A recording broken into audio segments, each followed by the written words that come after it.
I'm so happy to see you. And I think you know what I mean when I talk about happiness. But what is the source of this happiness? What is the root of happiness? It's an important question to ask. So I want to share with you 3 stories, each one capturing a different way of understanding where happiness comes from. Story number 1. This guy goes to a therapist, and the therapist says, "Today we're going to talk about Freudian slips." Freudian slips are those funny mistakes we make sometimes when we want to say one thing, but we end up saying something completely different. Did you have any of these funny mistakes, Freudian slips, recently? So the guy thinks for a minute and then says, "Oh, actually, I made a Freudian slip, one of those funny mistakes, last night. I was having dinner with my parents, and I wanted them to pass me the salad. But instead I said, 'You stupid idiots, I hate you, you ruined my life.'" According to this story, happiness is a result of circumstances, of upbringing, of nurture. It's what we experienced before that determines what we are today. Let's go to story number 2. A man and a woman go out on a date. First date, after they just met on the internet. They go to a movie. The commercials begin, and not a minute passes when the guy makes his move, sending his arm toward the woman. The woman, noticing this, slaps his hand away, and the guy, taken aback, says, "I can't help my behavior, it's in my genes." To which the woman responds, "I don't care what's in your genes, just stay out of mine." This is about the source of happiness being in our genes. It's about nature. That's what matters. Story number 3. This one is taken from Dan Millman's wonderful book, The Path of the Peaceful Warrior. Millman talks about Sam. Sam is a construction worker. Every day, Sam goes to work on a building site. And every day, at noon, Sam and his co-workers break for lunch. Every day, Sam takes out his lunchbox, looks at it and says, "Oh no, not peanut butter and jelly sandwich again." This goes on for months and months until finally one of his co-workers, another construction site worker, says to Sam, "Sam, enough complaining already. Just tell your wife to make you another sandwich." To which Sam responds, "My wife? I'm not married. I make my own sandwiches." This is about happiness dependent on our choices. And we all want to believe that happiness is indeed dependent on our choices. It's an empowering story. But is it true? Is happiness actually about our genes? Is it about our circumstances? Or is it about our choices?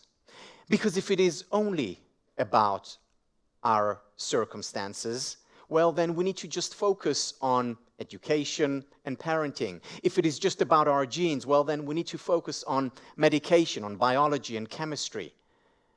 And if it is about our choices, then we need to think about those in a deeper, more meaningful way. What is the answer? Well, there's been a lot of research over the years searching for the answer. One of the most important studies has become known as the Minnesota Twin Studies. This experiment was conducted on identical twins, monozygotic twins, who were reared apart. So the exact same genetic makeup, but these twins were raised in different countries, often different continents. So for example, one twin was raised in Europe, while the other one, with the same genes, in Africa. One was in the United States, the other one was in China. The question that they asked was, how much of who or what we are is determined by our genetic makeup, and how much is determined by our circumstances? And then the third question, is there anything left over for choices, for our own decisions, for our volition, for our free will?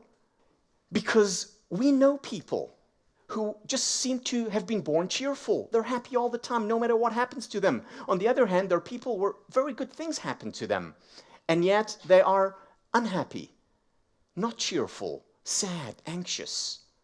Is it all about genes? This is what the Minnesota twin study attempted to answer. Is it nature or nurture? Is it our biology or the environment? Is it the genes or the upbringing? There's a lot of research on leadership that asks a similar question. It asks, are leaders born or made? Or do they make themselves?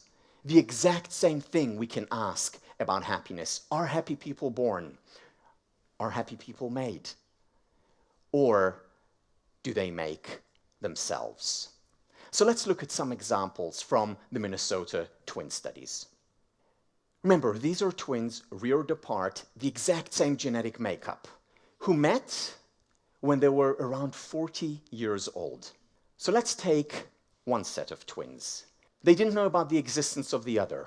Both coincidentally were named James. Both coincidentally ended up marrying a Linda. Neither of them were very happy with Linda. So both of them, not knowing about the existence of the other, both of them married a Betty. Betty was a lot better. They also had a lovely dog whom they both named Toy. Now, this seems mystical, so let's leave the mystical aside and look at some of the psychological similarities. Both took law enforcement classes. They were interested in that. Both learned technical drawing and carpentry. They had good hands. And when it came to psychological measures, basically identical. Whether it was on sociability, whether it was on self-control, whether it was on cognitive flexibility. Basically identical. Reared apart, not even knowing about the existence of the other. Let's take another example. These two twins, though they looked identical, didn't have the same names. They were Daphne and Barbara. Daphne and Barbara met for the first time at the age of 39. When they met, both of them came, coincidence perhaps, both of them came to the meeting wearing a brown dress and a beige velvet jacket. Both of them had the habit of pushing their nose up every once in a while. And both of them were compulsive gigglers. In their social network, the most cheerful, the happiest of all. On other psychological measures, basically identical. There was story after story after story of twins reared apart, different cultures, different schools, different families, and yet displaying remarkable, sometimes mystical, similarities. This research that was conducted by serious psychologists and sociologists from around the world led some of them to make claims like this.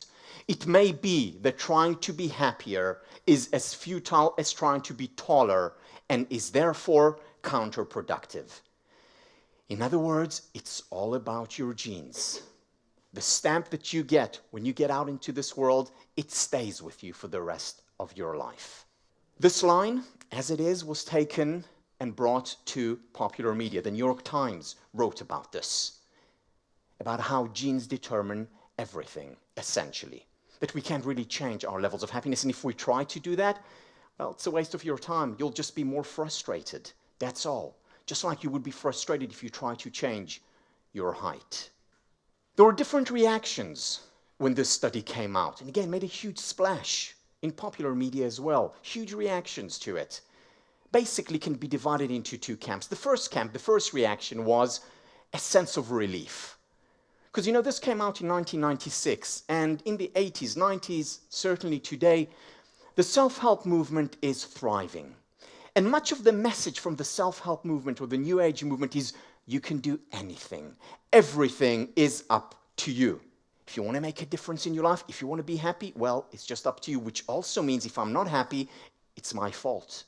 So there were many people who have read these books, who got excited by these books, who would say to themselves, you know, I'm not happy, and it's my fault. So not only were they unhappy, they were made to feel even worse by blaming themselves, by feeling useless, unable to make a difference, a positive difference in their life. So for these people, it was a relief okay, so it's not my fault.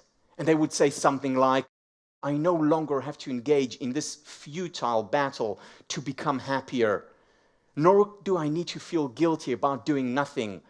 I can finally just chill, relax, accept my lot, preferably with a margarita.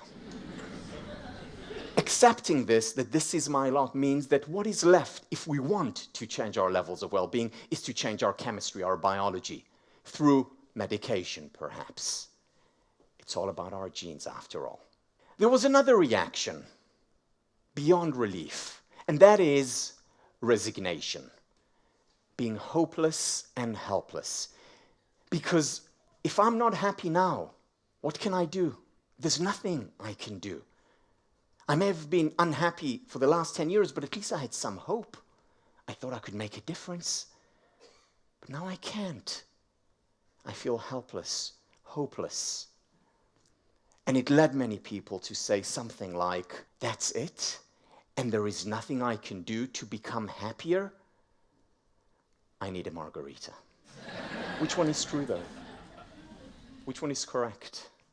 Are people as happy as their genes determine? Or are people as happy as their circumstances allow them to be? Is it the environment? Or are people as happy as they make up their minds to be? It's a big question. It's a very important question to ask, because the answer to this question makes a big difference. Now, usually the big questions, such as the question of nature or nurture or choices, these big questions usually don't have answers, don't have clear answers. They've been debated for thousands of years without a resolution. Well, this particular question does have an answer. And here is the answer. The answer is that genes do matter. The psychologists were right, as is evident by the Minnesota twin studies. At the same time, so does our environment. Our environment matters a great deal, as evident by cultural differences, by schools, by parenting. These things do matter. And very clearly, it turns out, our choices matter as well. But how do we know that? How do we know that choices matter as well? Well, first of all, there is counter-evidence to the Minnesota twin studies. Counter-evidence showing that people do change. For example, we know that therapy helps. People who go to therapy and different kinds of therapy, after a while they begin to change. We also know that people who read certain books and suddenly have this aha moment, this insight, actually do change. They decide to make a big difference in their life, and they do. We also know that from personal experiences that something happened to us, and then we made a resolution to bring about change in our lives, and we did it. Wasn't easy, perhaps didn't happen overnight, but it happened. There are counter-examples. You see, what the Minnesota twin studies did, the error they made, was the error of the average. The error of the average is about looking at the mean, at the average, and extrapolating, generalizing from it to the whole. But it's only the average. And the average, there are outliers. There are counterexamples. For instance, even among those twins, yes, there were remarkable similarities, but there were also twins, identical monozygotic twins, who led radically different lives. Whether it was because of their external circumstances or because of decisions that they made, because of the choices that they made. In other words, there were exceptions. The error of the average reminds me of a story of two statisticians who didn't know how to swim. And they went to the pool and they drowned in the pool with an average depth of 50 centimeters. You see, the average cannot tell us about the capacity, the depth of a pool, or the capacity, the ability of human beings. It's not a universal truth. It's a trend. It's an average. That's all there is. And when there are exceptions, they potentially prove the rule. The question is no longer when there is an exception. The question is no longer whether or not it's possible to change. The question becomes, how is it possible to change? Because if one person does it, so can another and another. The problem with the research, the Minnesota twin studies, or rather the problem with the conclusions of that research, is that it hurts, that it's detrimental. Imagine a 12-year-old girl reading the New York Times. She's personally unhappy, sad. Reading there that trying to change her happiness levels is as futile as trying to change her height. What will she experience as a result? Hopelessness, sadness, even depression. You know, the difference between sadness and depression is not in the experience. With sadness, we see an end to it. There is hope. Depression is sadness minus the hope. And this is what this kind of research leads to. Hopelessness, helplessness, and potentially depression, where it's not necessary. David Lycan, who's one of the researchers in the Minnesota twin studies, was interviewed in 2005 for Time magazine, where he said, "I made a dumb statement in the original article. It's clear that we can change our happiness levels widely, up or down." The question is, how much? How much is determined by our genes? How much is determined by our circumstances? And how much is left over for our choices?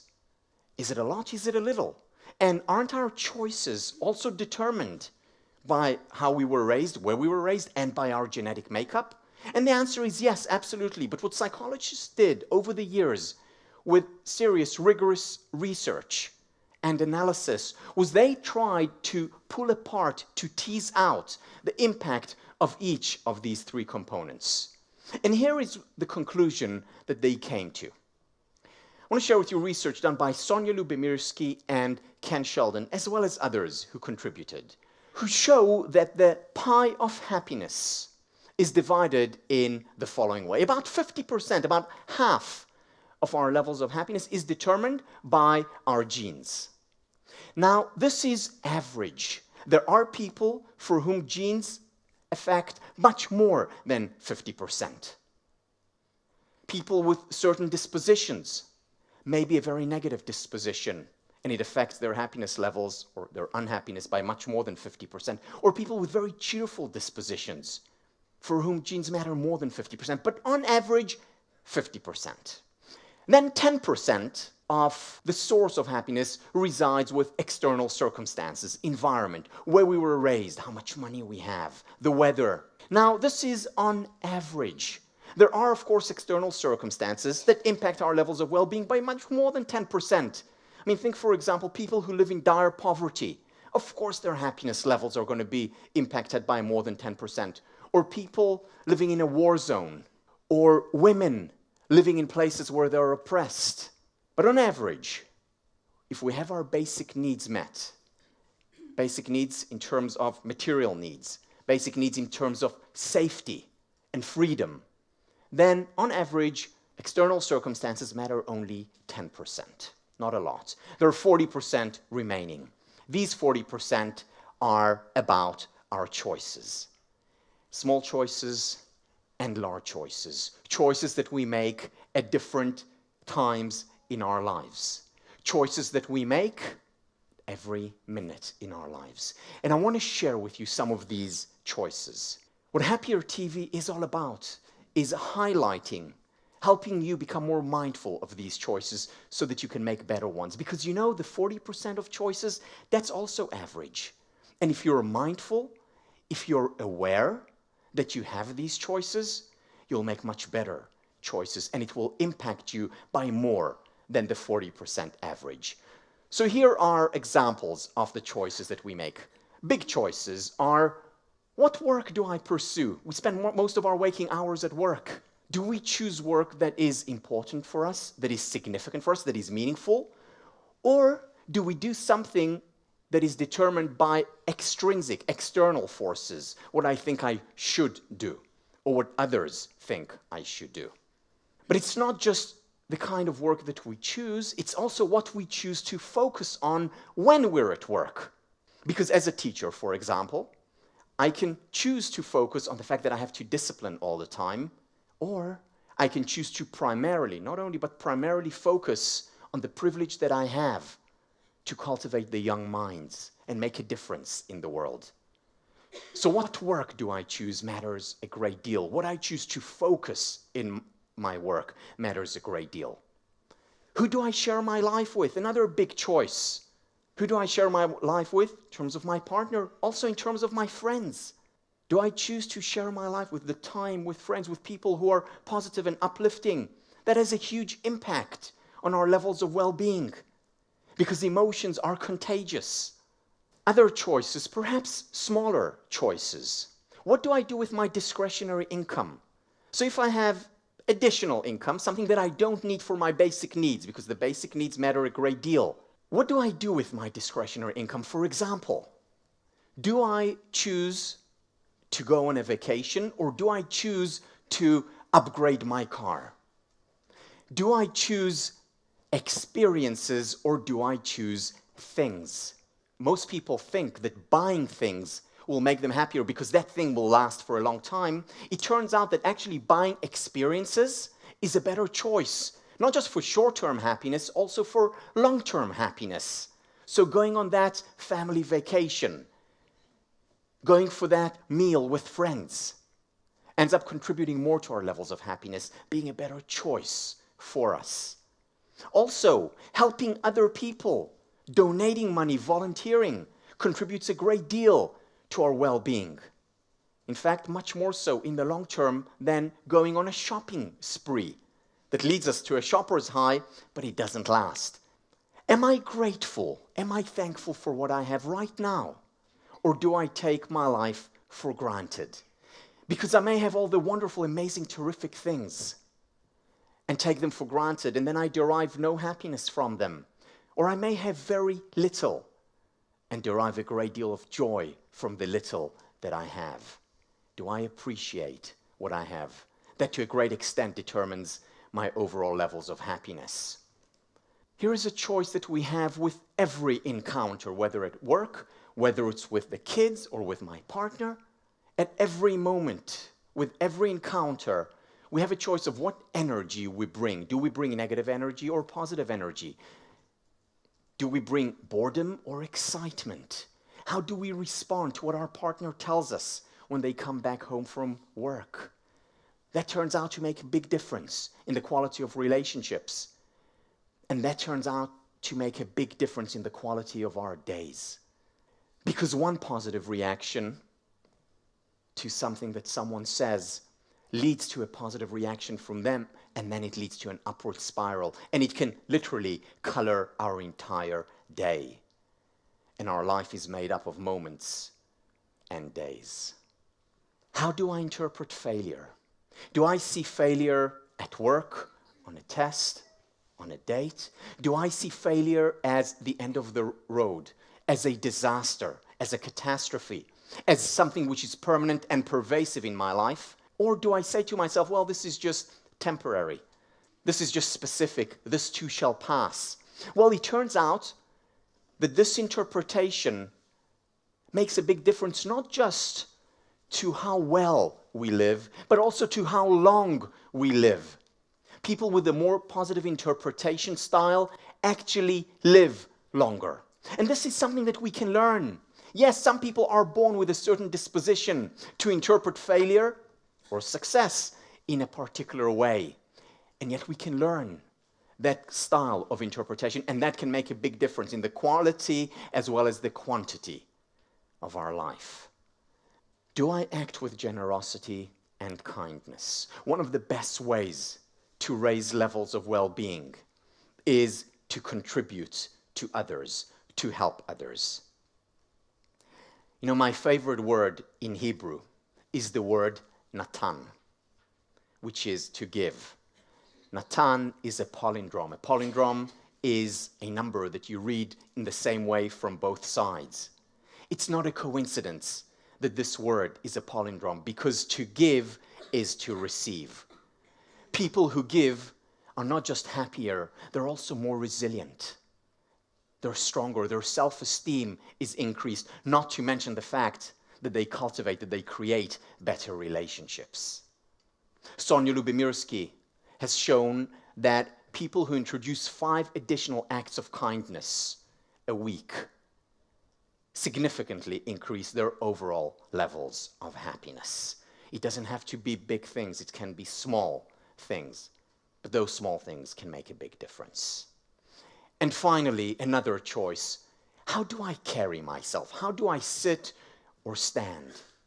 Amy Cuddy from Harvard Business School has shown that assuming a power pose, a high power pose, which can be something like this or like this, versus a low power pose, which is like this or like this, 2 minutes of it makes a huge difference to our psychological well-being. High power pose increases our levels of testosterone, how confident we are. It reduces our levels of cortisol, how stressed we are. Assuming a low power pose does the opposite, increases cortisol levels and reduces testosterone. That's good. I see you're sitting a lot better now.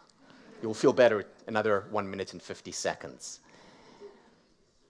Those small changes, those small tweaks in the way we live our lives, those small choices lead to significant ramifications, consequences in our levels of happiness. And if we're mindful of the fact that we have a choice, that at every moment in your life you have a choice, that can impact your overall levels of happiness by more than 40%. And it's important to know that. It's important to recognize that choices make a difference, because recognizing that becoming happier is a choice is a first and critical step toward becoming happier. Because if we don't realize that we have a choice, then this recognition becomes a self-fulfilling prophecy. Just like that 12-year-old girl who is hopeless and helpless because she really believes that she can make no difference. It also becomes a self-fulfilling prophecy if I believe that I can make a difference in my life. In the words of Henry Ford, talking about success, but it applies as much to happiness, whether you think you can or can't, you are right. Choices make a difference. Now, having said that, so does luck. Whether it's your genetic pool luck, whether it's the luck that you have because you met someone or didn't meet someone. External circumstances, the environment, our parents, make a big difference in our lives. And it's important to recognize this as well. Just as it's important to recognize that choices make a difference. So do our genes, so do our circumstances, so does luck. A lot of the self-help movement, a lot of the New Age movement makes the big mistake where they say it's all about your choice. You can make a difference in every area of your life. It's 100% up to you. That's simply not true. That's simply not true, and it leads to much unhappiness among millions and millions of people who devour these books and these messages. These people who live on a false sense of hope, on an illusion. So do you know the book The Secret? Came out a few years ago, huge bestseller all over the world.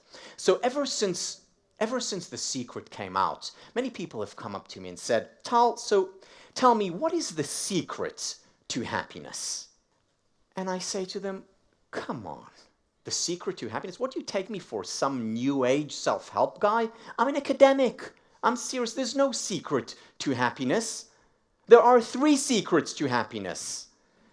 And I'm going to tell you what these secrets are. I hope you're writing because this is important. So here they are. The first secret to happiness. You ready? All right. The first secret to happiness is reality. The second secret to happiness is reality. Does anyone want to guess the third secret? You got it, reality. When Jack Welch, who was voted the CEO of the 20th century by Fortune magazine, when he was asked, what tip do you have for managers, for leaders? What advice? And he said, I have one advice. Learn to face reality. It applies in leadership. It applies when it comes to happiness. Learn to face reality. And what does reality tell us? That genes do matter, that circumstance does matter, and the choices do matter. To capture this, I want to share with you a story that's very often told in introductory psychology texts. This is the story of a pair of twins, identical twins, monozygotic twins, just like in the Minnesota twin studies. Only these twins were reared in the same family, the same household, the same father. And their father was abusive, to put it mildly. He used to beat them. He used to beat their mother. He was awful. He was terrible. He was drunk. He was harsh. And that's how they grew up, with a father like that. A psychologist wanted to run experiments on monozygotic twins who were reared in the same household. So he went to visit one of them when he was in his mid-30s. That twin opens the door and brings the psychologist into his life. And the psychologist studies his life. And what he notices very quickly is that the twin is an alcoholic, that he abuses his children and his wife, that he is unemployed, losing jobs one after the other because of misbehavior, because of his drunkenness. And then he finds the twin in one sober moment to have a serious conversation with him and says to him, "Tell me, why are you doing this? How are you like this with your family, with your life? What are you doing?" To which the twin responded, "How do you expect me to be any other way when I had a father like this?" Now, the psychologist understands the impact of upbringing, of family, simply shrugs and moves on. He moves on and goes to the other twin, who also lets him into his house. And the other twin opens the door and he studies him. And what he finds with that other twin is that that twin is leading an amazing life, that he has a wonderful family, that he's an amazing father, that he's a great partner to his wife, that he loves his work passionately. In disbelief, he takes him to the side to talk to him, and he says, "How is it that you have this kind of life, that you're doing what you're doing?" And the twin looks at him and says, "How can you expect me to be any other way when I had a father like this? I didn't want to give my children, my family, what my father gave or didn't give us. I didn't want to ruin my life, so I changed it." Same genes, same environment, very different choices. And these choices can make all the difference, much more, in fact, than 40%. What this story captures is a very important truth within psychology, and that is that things do not necessarily happen for the best, but some people are able to make the best of things that happen. You see, many people believe that things happen for the best. I don't. And the data actually shows that they don't. I don't think either of the twins could say it was for the best that my father abused me or my mother. It didn't happen for the best. However, some, not all, but some people are able to make the best of things that happen by making different choices.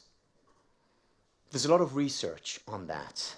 For example, going to people with cancer and asking them to find the benefits, the good things that happen as a result of the cancer.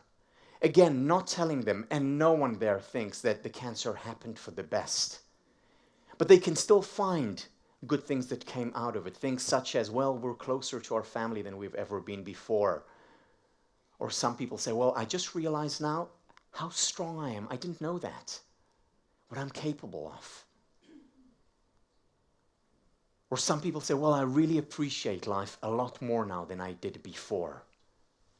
It's not that it happened for the best, but some people are able to make the best of things that happen. And people who do that are not just happier, they're actually healthier. Their immune system is stronger, and they're more likely, it doesn't guarantee, far from it, but they're more likely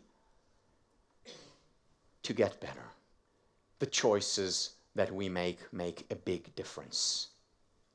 You see, the science of happiness does not lead us to lead happy lives all the time. That's not possible. There are only two kinds of people, in fact, who do not experience painful emotions. Emotions such as anger or sadness or anxiety or envy or disappointment. Two kinds of people who do not experience painful emotions. They are first the psychopaths. They do not experience these emotions. And second, dead people. They do not experience these emotions either. So you know, if you experience these painful emotions at times, it's actually a good sign. You're not a psychopath and you're alive. Good place to start. So the science of happiness does not make those painful emotions go away. What it does is simply strengthen our psychological immune system. What does it mean to have a strong psychological immune system? A strong psychological immune system doesn't mean we don't get sick. It just means we get sick less often, and when we do get sick, we'll recover more promptly. This is it. This is what the science of happiness can give us. This is how it can contribute to our life. Help us become more resilient and stronger. Now, you know, some people come to me and say, you know, I get this scientific empirical research, and it's actually quite good, I must admit. They say, but I'm worried. Why are you worried? I ask them. And they say, well, I'm worried because, you know, if I know this material very well, I'm not going to experience unhappiness and sadness, and I'm not going to fail. And how am I going to learn and grow? Because we learn and grow from hardships and difficulties. I'm worried, they say to me. And I say to them, don't worry. Life will provide. Life always provides. Life is very good that way. It takes care of us. It brings us difficult experiences, whether it's in our relationships, whether it's with our kids, whether it's at work. Life always provides, so don't worry. Strengthen your immune system so that when you do get worried, when you do get sad, when things are hard, you're able to recover more promptly. And this is also the purpose of Happier TV. It's to help you make better choices, choices that are based on rigorous scientific research, choices that will contribute to your overall health, happiness, and well-being in good times as well as in difficult times. If it was all about our genes, then it would be futile to have Happier TV, just as it would have been futile to have taller TV. But we know today from a lot of research, we know from personal experiences that it is possible to become happier. Our focus in Happier TV is on 4 zones. First of all, it's the self zone. It's personal happiness. It's about personal development. Then it's about parenting and relationships. How can we become happier in our interactions with others, whether it's at work, whether it's at home, with our children or with our partner? It's about the business and career zone, which is about professional development and organizational well-being.